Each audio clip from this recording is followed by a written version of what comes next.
right, there's 100 other videos showing you how to make a coleslaw. That's about a half a cup of mayonnaise, maybe over. I do not have white sugar or brown sugar, but we're going to add some honey.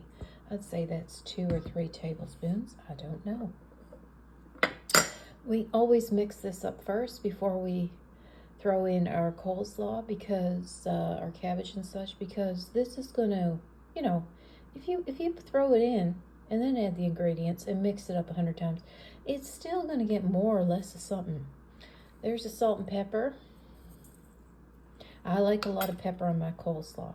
Now I like a little bit of onion powder. This is a little bit too much, so I'm going to be very careful.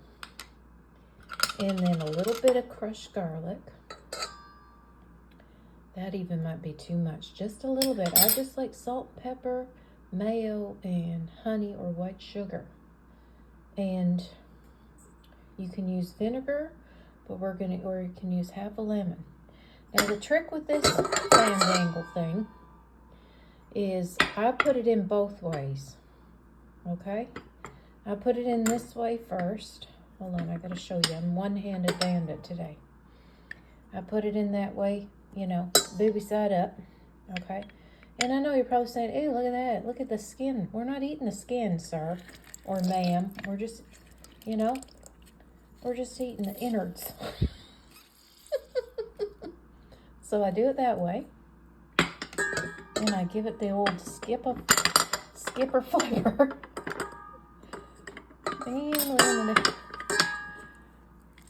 And give it another squeeze. And I've even folded it over. I make sure I get every little bit and every little morsel of juice I can.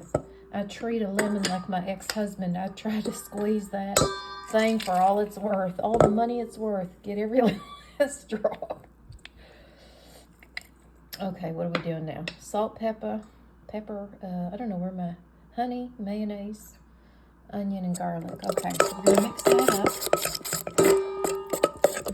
We're gonna make music at the same time. Ding, ding.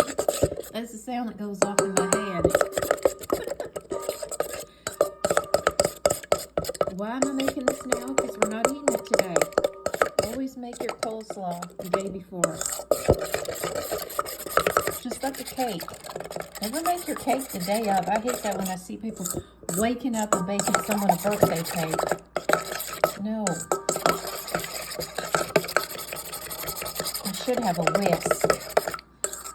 Everybody likes my S's. A whisk. Whisk. Okay, good enough. Then we're going to add our store-bought coleslaw.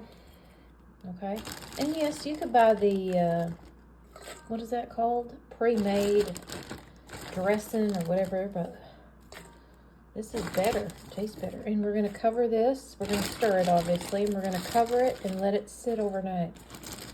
And I'm even known to wake up and have a bowl for breakfast. That's how much I love coleslaw. Fun fact, I didn't try coleslaw till I was 30 years old. I'd had a baby, and the man that knocked me up said, "Try some of this coleslaw." And I said, "No, I never liked it," because everybody I knew that made it, they made it gross. It always looked and smelled gross to me.